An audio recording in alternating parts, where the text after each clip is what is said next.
Pessoal, vamos prosseguir os nossos estudos de todas as segundas-feiras. Hoje o nosso estudo é o 77.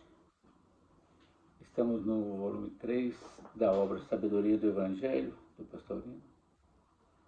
E hoje o tema é as mulheres, aquelas mulheres que seguiam Jesus. Tratado por Lucas, no capítulo 8, versículos de 1 a 3. É um estudo bem pequeno, mas bastante significativo, bastante esclarecedor, né, para os momentos atuais. A gente precisa entender determinadas coisas. Lucas registrou assim: logo após, perambulava Jesus pelas cidades e aldeias, pregando e anunciando as boas novas do reino de Deus. Iam com ele os 12 e algumas mulheres que haviam sido curadas de obsessores e de enfermidades. Maria, chamada Madalena, da qual tinha saído 7 espíritos desencarnados. Joana, mulher de Cusa, procurador de Herodes. Susana e muitas outras, as quais serviam com seus bens. Estudando então a lição, Lucas fala que Jesus, fazia suas peregrinações pelas cidades e aldeias da Galiléia, pregando as boas novas, as boas notícias do reino, e curando a população humilde e sofredora. E cada vez menos ele permanecia na cidade de Cafarnaum. Ele andava por todas as regiões, fazendo a tarefa que ele veio para cumprir. E desde que foram escolhidos como emissários, os 12 apóstolos sempre ficaram ao lado de Jesus, acompanhando, por onde quer que ele ia, preparando-se assim para o futuro apostolado. Então, Jesus estava montando a cultura, montando o conceito do seu apostolado, do ministério que ele veio trabalhar aqui na Terra. E a comitiva de Jesus, então, passou a ser muito grande, porque tinha os 12 discípulos, mais outras mulheres, Com essa comitiva já maior em número, já não era mais possível pedir pousada ou então alimentos gratuitos por onde quer que ele andava. Ficou difícil pedir comida para todo mundo, pousada para todo mundo, Daí então, Jesus passou a contar com a contribuição de várias mulheres. Lucas cita para nós alguns nomes das quais foram curadas enfermidades e liberadas de obsessores.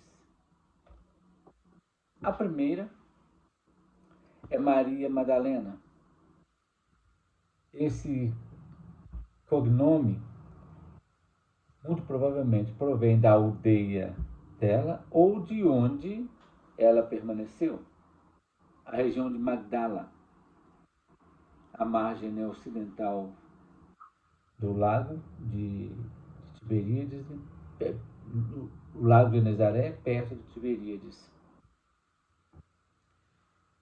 Dessa personagem, o evangelista esclarece que havia sido liberta de 7 espíritos desencarnados. Embora esse dado que eu vou dizer aqui agora não esteja descrito aqui nesse trecho, Mas o número 7, que nem a gente já trabalha e já trabalhou diversas vezes, ele significa aquilo que é pleno. Olha que interessante. A Maria Madalena ou Maria de Magdala, se ela foi liberta de 7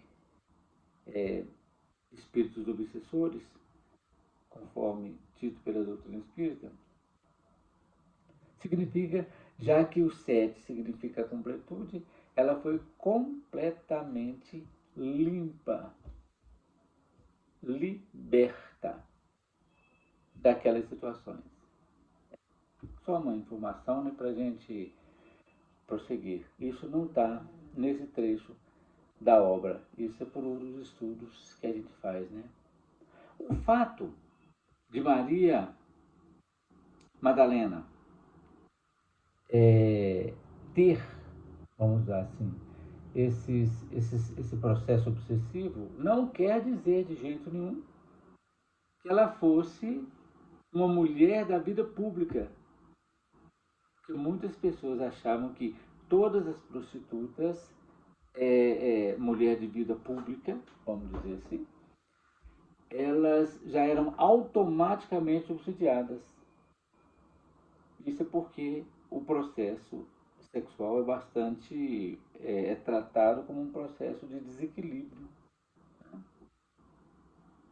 Mas ela apenas era perseguida muito provavelmente por desafetos, né? Por inimigos no plano astral. Isso não quer dizer que seja somente para as mulheres ditas prostitutas. Pode acontecer com qualquer pessoa. Pode ser obsidiado a qualquer momento. Então não quer dizer que por isso ela era uma pessoa pecadora, uma mulher de má vida. Né? Tanto é que ela seguiu Jesus e teve, aspas, né, o privilégio de ser a primeira mulher, nem foi os discípulos, que viu Jesus ressuscitado, né? Conforme registrado no próprio Evangelho. A segunda mulher citada por Lucas é Joana, mulher de Cusa, que era um procurador de Herodes, ou intendente. Né? Esse Cusa parece ser o mesmo Palaciano que é narrado no Evangelho de João, no capítulo 4, de 46 até 54. João trata dessa figura, né?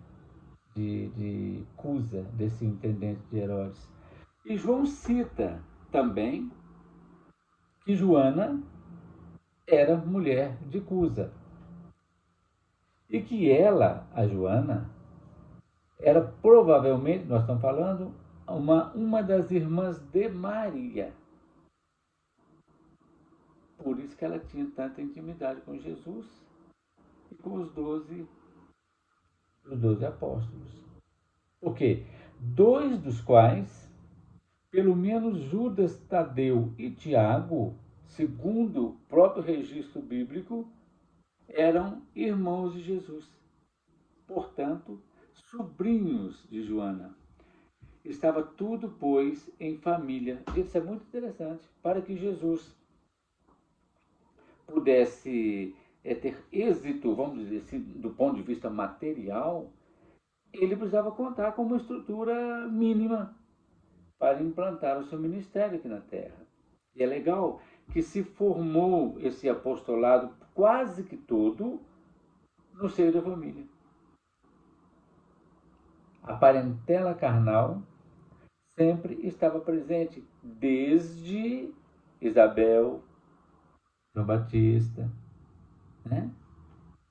E vários outros. É muito interessante, porque a proximidade da família, se por um lado dificulta, porque o próprio Jesus disse que um mestre, um profeta, não é bem-vindo em sua casa, por outro lado, é com quem a gente pode contar praticamente sempre, na maioria dos casos de família. É onde nós temos os nossos afetos e também os nossos desafetos, como a doutrina já traz isso para a gente muito bem, conforme Jesus também relata no seu Evangelho. Então, a família ela existe para que a gente apare todas as arestas. É bem legal isso.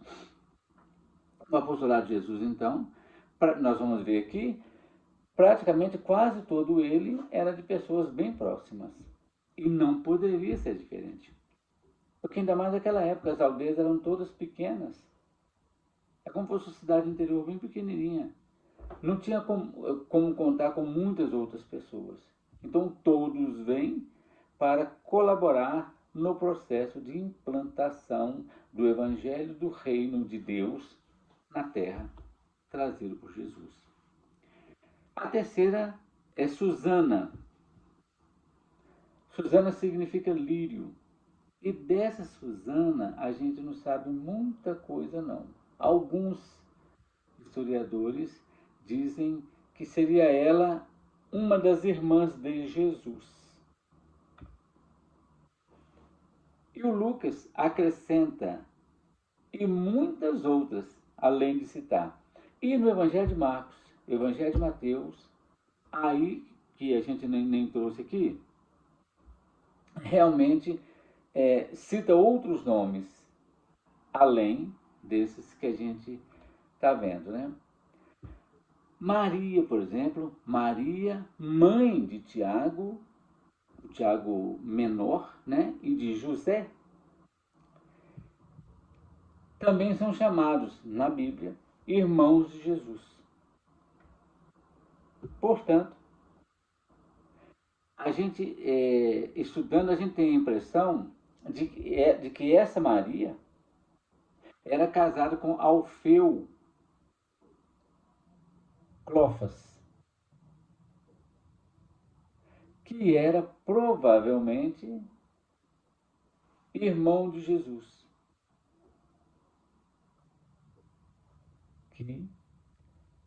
Desculpa, irmão de José, o pai, né, entre aspas, de Jesus. Cleofas, né, que é citado na Bíblia.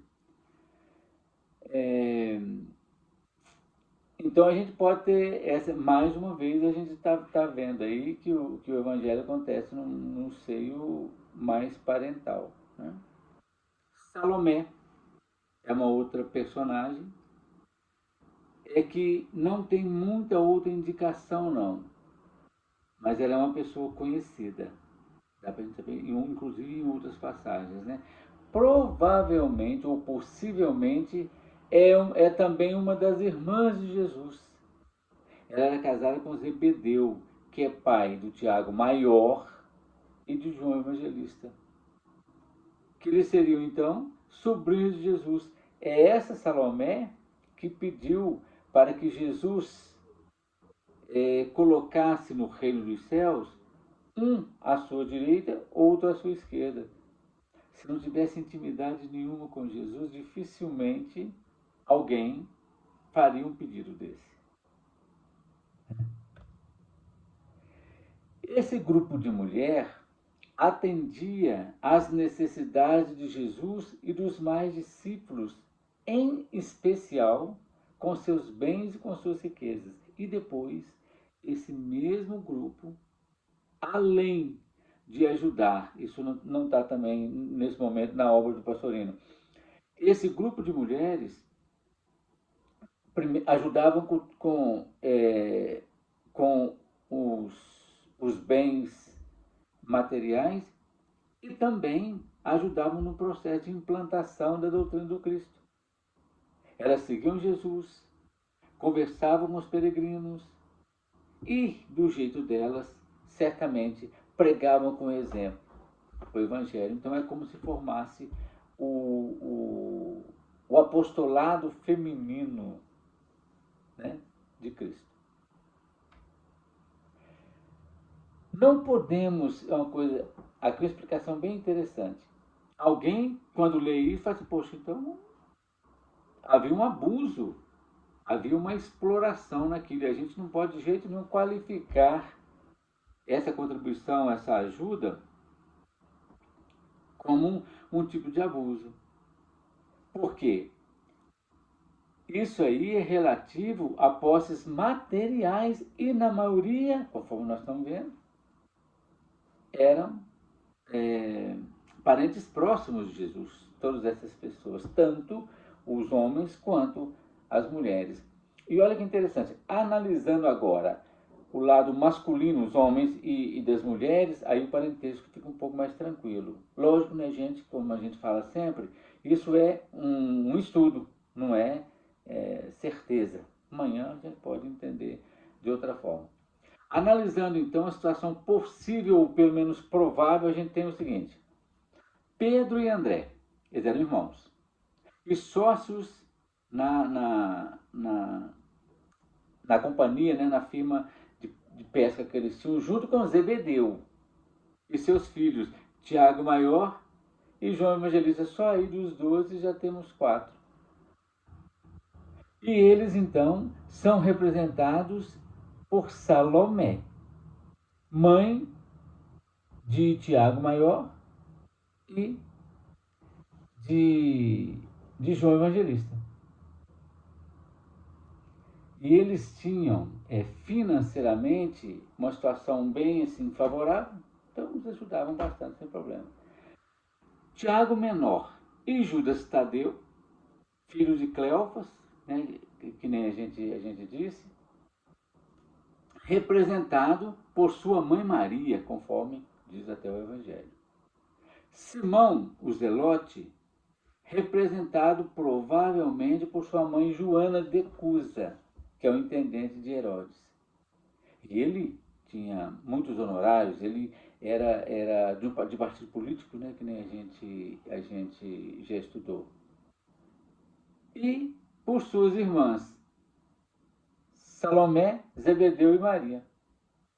Então tudo acaba se fechando num processo de família. Mateus, outro discípulo, ex-cobrador de imposto, que era rico, conforme nós já trouxemos os estudos, né? E recebia, assim, muitos proventos do seu escritório, né? De cobrança de imposto.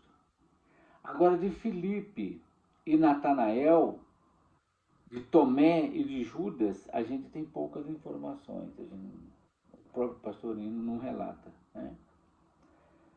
Duas das mulheres citadas, Maria Madalena e Susana, parecem ser criaturas totalmente independentes.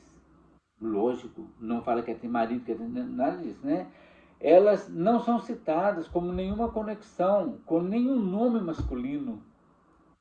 Então elas eram muito fortes, já bastante empoderadas naquela época. E também, certamente, era favorecidas de bens e, logicamente, ajudava bastante do ponto de vista material e das questões doutrinárias até, né? Acalentando as viúvas, acalentando outras pessoas, né? Que procuravam a ajuda do Cristo. Ela sempre trabalhando nesse contexto, né? Tratava-se, pois, de uma comitiva extremamente coesa, na qual, cada uma das pessoas dispunha a ajudar os outros em todas as suas situações, não só materialmente, mas emocionalmente, né? Cordialmente o tratamento, com uma espontânea alegria e uma extremada boa vontade.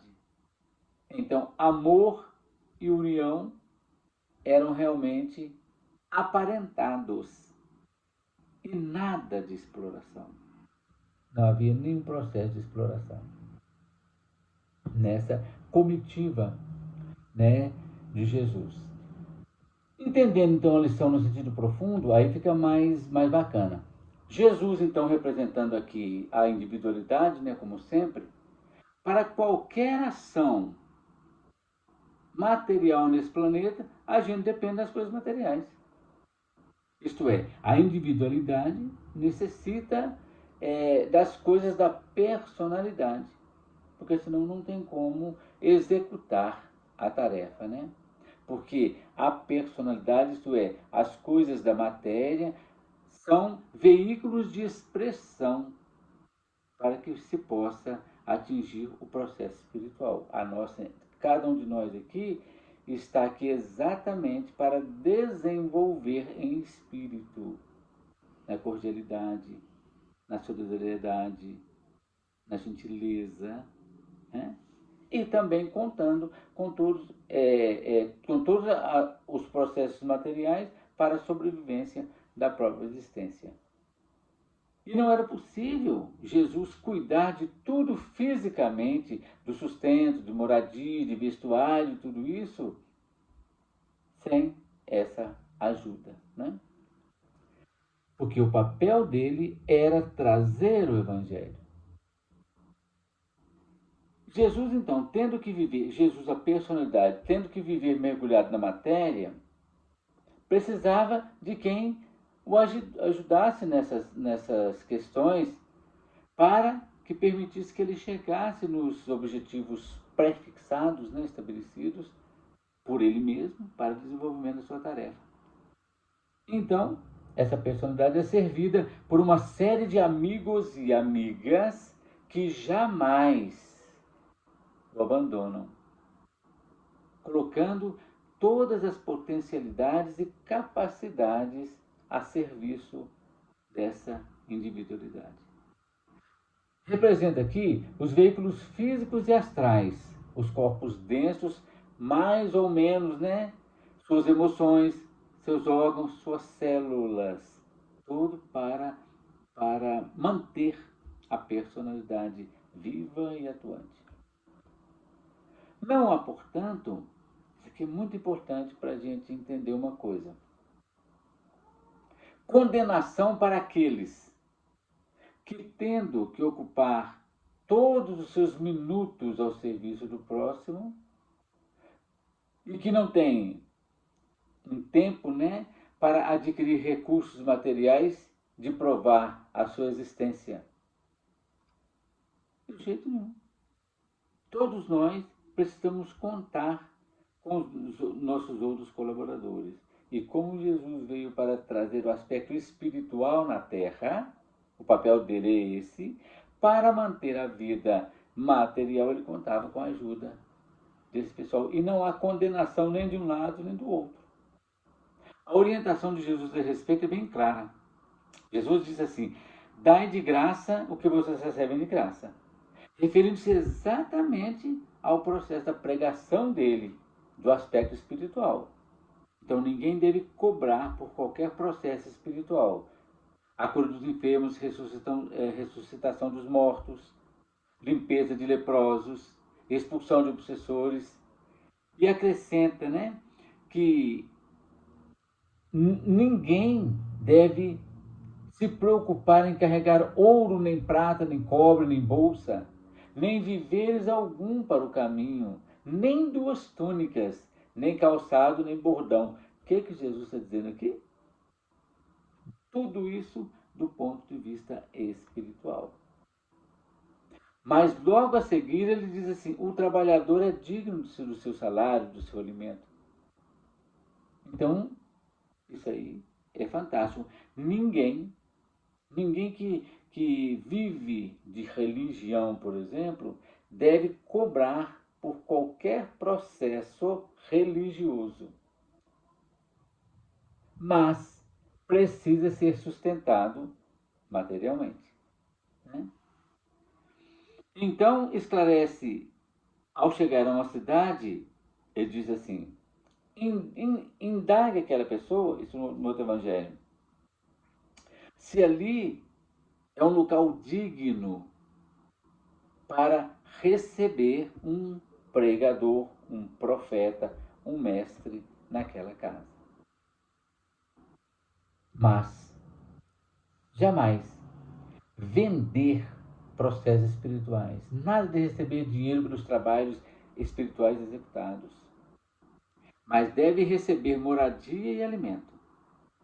Nada de mal que o trabalhador seja assistido, né, nas suas necessidades fundamentais, prementes.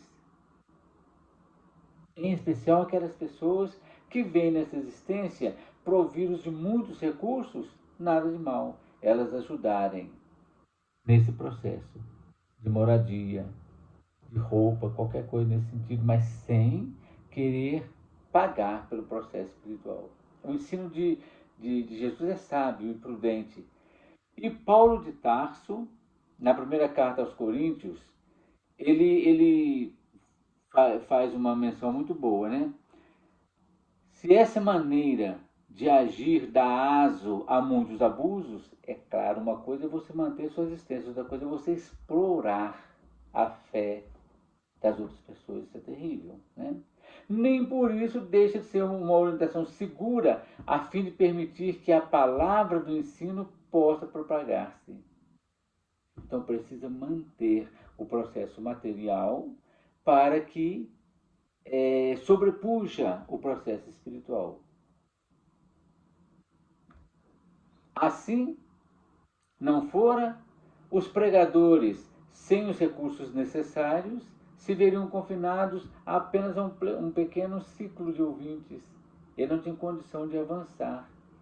Porque o trabalho dele é um trabalho espiritual, ele não tem como sequer se projetar dos seus ensinos espirituais. Então Jesus ficaria talvez sempre em Cafarnaum, estou chutando aqui um exemplo. Mas com a ajuda de outros, ele poderia avançar, né? Importante então o esclarecimento. Não há erro algum se um grupo de interessados, quando desejarem orientação de qualquer orientação espiritual de qualquer pregador, lhe pague passagens ou forneça a estadia gratuita no local em que ele vai se transferir. Errado está sim, que além disso pagassem pelo trabalho espiritual. Aí temos então um ensinamento claro por essa lição, o exemplo de Jesus, que ele, ajudado por todas aquelas pessoas, ele pôde levar a palavra para outras localidades. Isso é um estudo bastante interessante que que mostra para a gente que tudo que a gente puder fazer de espiritual precisa ser sem cobrança de pagamento, porque senão somente aquelas pessoas que têm condição de pagar pelos serviços receberiam que benefício. Isso não existe. Todas as pessoas merecem ter a palavra da espiritualidade consigo. Mas daí a explorar financeiramente os recursos espirituais, daí vai uma grande distância. Mais ou menos isso que eu queria trazer para vocês, para a gente refletir nessa segunda-feira. Obrigado a todos e até o próximo estudo.